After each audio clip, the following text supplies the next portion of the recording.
Hey guys, this is Abhishek from GadgetsTunes.com, and today we have the Samsung Galaxy S5, which is now launched in India, and it is going to be available for a price in between 51,500 to 53,000 in the market.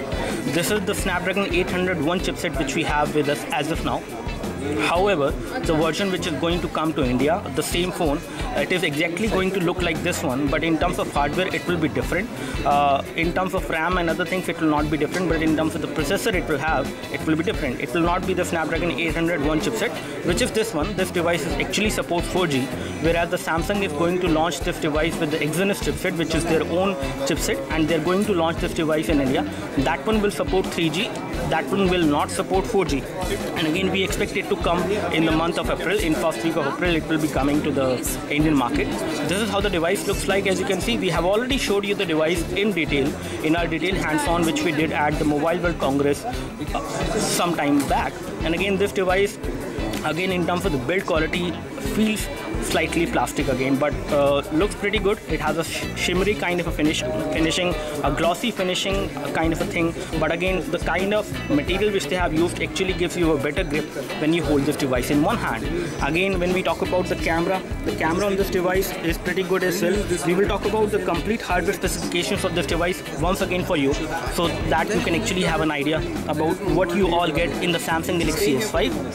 Now, as far as the overall weight of this device is concerned, it is around 145 gram. It is having a display screen of 5.1 inch, which is going to be pretty good. But again, this phone is pretty handy as well. Samsung has actually designed this phone in such a way that you can actually hold this phone in hand and you can easily hold it. It won't feel heavy, it won't feel too big, but again it is definitely big and very much suited for your entertainment needs. Again, when it comes to the SIM card, it will accept a micro SIM. I can just remove the back cover to show you the SIM card slot first of all. So here we have the SIM card slot, and on the top of it you have the micro SD memory card slot. And again, we have a heart rate sensor as well on this device. You also will get the fingerprint sensor, which will be available in the Indian version as well. So both the heart rate sensor as well as the fingerprint sensor on the Samsung Galaxy S5 Indian version will come. The only difference will be it will be Samsung Exynos chipset, not the 801 chipset. That device is also going to be IP67 certified. That means this device is actually waterproof to a splash of water. You cannot actually make this phone go inside water and it will still keep on working. It will not do that, but it is actually resistant to splash of water. But one thing I would like to clarify over here is that it is actually resistant to splash of water, but again, if you actually happen to have a chance that the water goes inside through the headphone jack, then it might stop working. But again, we will confirm that later. Samsung has actually given a good protection on this phone. As far as the USB port is concerned, it is also covered. So that means even the water is actually coming, if it is covered, then the USB port will actually resist to the splash of water. And the back side is also, the back cover is again removable, but again it is a kind of a tight fit. So even if a splash of water is falling on it, it will resist to that and the device will keep on working. And it is kind of splash proof both from the front side as well as from the back side. Now, talking about the other specifications of this phone, the thickness of the phone is around 8.1 millimeter, which is the exact thickness, and again it does not feel very thick at this specification. You have got a Super AMOLED capacitive touchscreen display, Corning Gorilla Glass 3 protection on the front, which will give you a good protection as far as display is concerned. It is scratch resistant and it is also kind of shock resistant to an extent. So if you actually drop it accidentally from waist height, it will still keep on working. And again, we don't expect you to do drop test with your device, but again the device display as far as the front is concerned has a Corning Gorilla Glass 3 protection, which will protect the phone from scratches as well as to shocks as well to an extent, not completely. The display is full high definition display, 180p display you get on this device, on this 5.1 inch display. And then the pixel density is also pretty high, that is 432 pixels per inch. As you can see, you can easily see the display from extreme angles without any issues, and you won't feel any pixelation on this device. The viewing angles of the device are also pretty wide, so you can view the screen from extreme angles without any issues. As far as the internal storage is concerned, the model which is going to come to India will have 16 GB of internal storage and you will have 2 GB of RAM on it. The micro SD card slot will support micro SD card up to 128 GB maximum. And again, when we talk about the connectivity, it has support for 3G, whereas this one supports 4G as well, but the version which will come to India will support 3G only initially. But Samsung is planning to launch the 4G version as well once 4G becomes much more stable in India. And again, when we talk about the rear camera is a 16 megapixel autofocus camera. It can record high definition video at 720p, at 1080p, and also it can record slow motion videos for you as well. We will just show you the camera UI as well. The front camera is a 2 megapixel camera. You have the proximity and ambient light sensors over here. A nice metallic earpiece. You have a nice chrome lining on the edges, which actually gives the device very premium look. And you also have some linings over here, which will again give you a better grip when you hold this device in hand. As far as backside is concerned, the backside we already told you. This is a kind of a shimmery finish, again matte in terms of the finishing, and it gives you a better grip when you hold the device in one hand. And these rounded edges on the back cover actually gives you a better grip. Over here you can see the loudspeaker. You have the heart rate sensor over here. On this side you have the power and sleep key. On the top you have the 3.5mm audio jack. You have an IR blaster as well on this device. You have a secondary microphone as well. On this side you have the the volume rocker, which is again a metal button. All the buttons on this device could give you good amount of feedback. As far as the front is concerned, on the bottom you have the fingerprint sensor and the touch button, not the physical button actually, the physical home button, and it actually acts like a fingerprint sensor as well. Again, fingerprint functionality is actually disabled on this device because this is a retain model, so we will show you that later in a separate video. But again, heart rate sensor works, we will show you that. And you have the back key and the menu key. Now I have actually talked about the phone a lot. Let me just talk about the software. Again, it is running off TouchWiz UI, which is the latest UI version which we have on this device. As you can see, it is quite fluid. The kind of iconography which they have followed, especially in terms of the design, is very flat. These icons does not have very good color details, I would say. They are kind of faded icons, and again, the kind of icons which we see on this device now is very much inspired from the iconography which we have seen on some other phones like iPhone. On the iOS 7 we have seen this kind of iconography. So again, these are not bright colors, they are not going to stress on your eyes. That is something which we can tell you in advance. So let's take a look over the phone UI first of all. So as far as applications are concerned, you have regular application, phone, contacts, messaging, and then we have file explorer, chat on application, S-Health application is also there, and then we have the Google related applications on this device. But apart from this, you also have a smart remote application which you can use with the IR blaster. You have a gear manager, as it is compatible with the Gear 2, which is also launched with this one. This one is going to be priced approximately 21,900 rupees. This is the, I think this is the Gear 2 Neo. Although the Gear 2 Neo does not have a camera, but the Gear 2 does have a camera.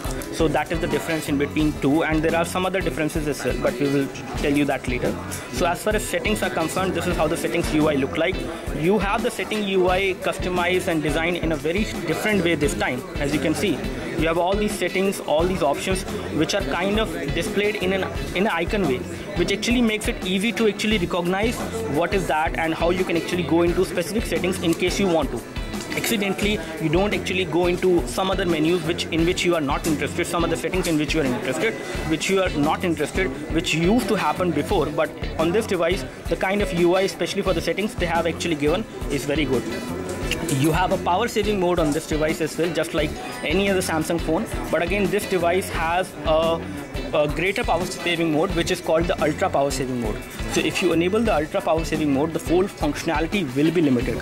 And again, at this particular time, if we enable the power saving mode at 66%, it will give you around 8.2 days of battery backup. But it will limit the device functionality, it will limit the brightness of the device, it will limit the overall functionality of the device. You will only be able to call, you will only be able to message someone, and the device will be limited. You will not be able to use applications like mail and something else. So this is how you can actually use this mode, especially in scenarios whenever you are going out on a vacation or a outstation, where you don't even have the capability of, or you have the possibility of charging the device even.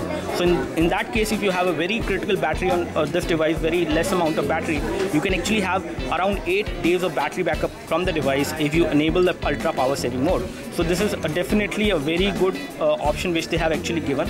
Very useful for many people out there at different scenarios. Now if we talk about some other options, we have a flight mode which we have seen earlier as well. We have a notification panel which you can actually customize now. So again, this was previously available as well, but the kind of icons which you see are very different. They are very new. you have some extra options as well. You have ultra power saving mode of icon, which you can actually set in the notification area. You can do that from here as well. You have available buttons over here which you can drag and drop, and you can customize everything. So this is also a very good option. You have tethering supported again, just like any other Samsung phone. This one also support Wi-Fi hotspot tethering, so you can create a portable Wi-Fi hotspot. And as far as notification center is concerned, this is how the notification center look like.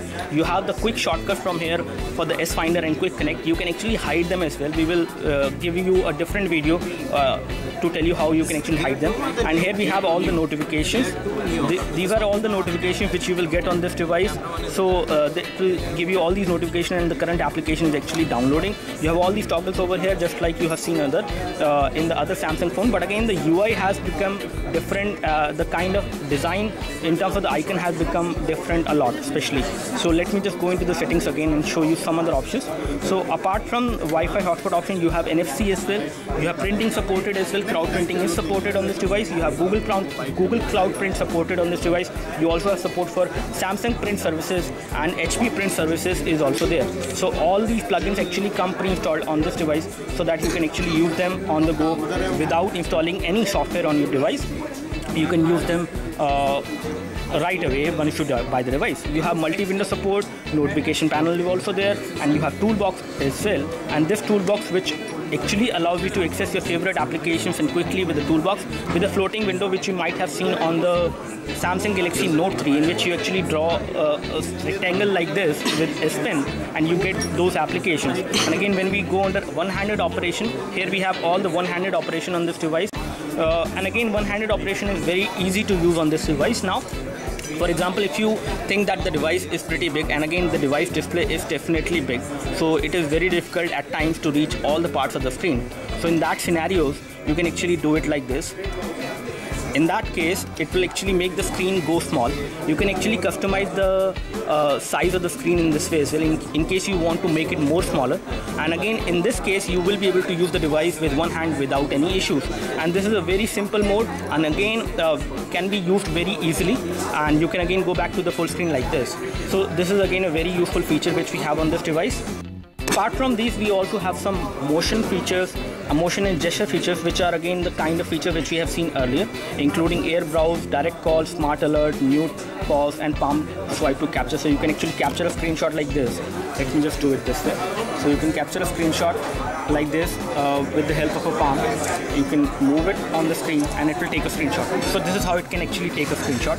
Apart from this, if we go back and if I show you some other options, you do have some additional cloud storage supported, which you can actually add in case you are running out of storage on this device and you don't want to use the micro SD card. So you can always use the cloud storage from Dropbox as well as from Samsung. So you can use that and configure that within the settings now, which is supported.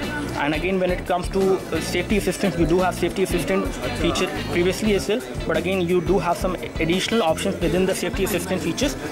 You can actually send help messages. You can actually turn on Geo News. Emergency mode is also there. So there are some more options as far as safety feature is concerned. And again, when we talk about some other applications and other settings, we do have application manager, and let me just show you the scenario for the application manager. So again, over here you can actually uninstall the application which was again previously there as well. And one thing which is there on this device, which I have noticed for the first time, is called the default applications. So default applications under settings actually allow you to change the launcher. So in case you are using a custom third-party launcher on this device, you can actually clear that from here. You can also clear TouchWiz UI as the home default launcher. You can configure anything for that as well. And you have that functionality supported for the messages as well. So you can actually specify whether you would like to use Hangout for messaging, a primary application, Hangout as a primary application for messaging, or the default messaging application which you have on the device. So let me just show you the functionality of the heart rate sensor which we have on the device. Here we have the heart rate sensor, and again on the side of the heart rate sensor you also have an LED flash. So the heart rate sensor is actually on this side and we have the LED flash on this side. And in order to actually track your heart rate, you just need to place your finger over here, and then you can actually tap on start. and now it will start measuring your heart rate. It will take some time to actually measure your heart rate, and then it will give it to you. So this is how you can actually measure the heart rate, but again you can actually use this feature on some other Android phones as well with the help of camera. There are applications which are available in the Android marketplace with which you can actually measure the heart rate using your camera on any Android phone. Again, how much accurate that one will be, I'm not sure, but again you can do that on other phones as well. Without the heart rate sensor, you can actually monitor the heart rate. Now comparing this device in terms of the build quality with the HTC One M8 which was recently launched, we did a video around that, and in this video we will add a clip of that basically to actually show you how the overall difference is there in between these two phones. So as far as the build quality is concerned, the HTC One is a complete metal phone and it is a unibody phone in which you cannot remove the battery. However, on this one you can actually remove the battery. HTC One has a complete metal at the back which is kind of curved till here, till the bezel, whereas on this one you have a plastic kind of a back cover with chrome finishing bezel over here. Not the bezel but the edges which are kind of chrome finishing, and again on the front you have the glass. On the front you have glass on the HTC One M8 as well, but again you have metal on above and below as well on the HTC One M8. So HTC One M8 in terms of build quality is very much different from this one, is very much solid in terms of the build quality as compared to the Samsung Galaxy S5. However, the Samsung Galaxy S5 is also not that bad, but it will give you a very good form factor as far as the weight is concerned. This device weighs around 145 grams, whereas the HTC One M8 weighs around 160 grams, so which is slightly heavier but again not too heavy. As far as camera specifications are concerned, you have a 16 megapixel camera on this device with selective focus and autofocus, which we will just show you. And on the HTC One M8 you get the dual 4 megapixel cameras, the ultra pixel cameras, which is definitely a bit different, but again it does have little bit better low light performance, whereas this device will give you much more pixels and the picture will be much more clear when you transfer them to a PC. Whereas on HTC One M8, even if you take a picture, the overall pictures may not look that great and it may not look that good in terms of details which you will see when you take it with HTC One M8 as compared to the Samsung Galaxy S5 camera. In terms of hardware specifications and comparison, I would like to say HTC One M8 is powered with the latest Snapdragon 801 chipset, whereas this one, which is going to come to India, the Samsung Galaxy S5, is going to be powered with the Exynos chipset. HTC One M8 actually supports the 4G connectivity as well in India, whereas the Samsung Galaxy S5, the initial version of Samsung Galaxy S5, which will come to Indian market, will not support that. But later on, Samsung actually plans to launch the Samsung Galaxy S5 4G version as well in India, so it will be supported in future as far as 4G is concerned. But the current version, which is going to come in the first week of April in India from Samsung, the Samsung Galaxy S5 will support 3G only. It will not support 4G, unlike the HTC One M8, which actually supports 4G. Now here we have the camera UI, as you can see, and again the camera UI is much more enhanced. It has got a very fast autofocus. That is something which I can notice within the camera UI. So even if you are shaking the device and if it becomes stable for a second, it will automatically focus the subject which is there in the center, which is definitely a good thing. So Samsung has actually given a fast autofocus to the camera on the Samsung Galaxy S5. As far as other options are concerned, let me just show you some of the modes and other things. So once we go under settings, we can see that the picture size maximum is 16 megapixel. You have the option of taking burst shots as well, which you can take from this device. Picture stabilization or electronic image stabilization is also there. You have face detection as well. Metering modes is also there. You can also tap on the screen to take a photo. You do have selective focus as well. And again, this selective focus will actually add a motion blur or a blur basically in the background for whatever object you capture.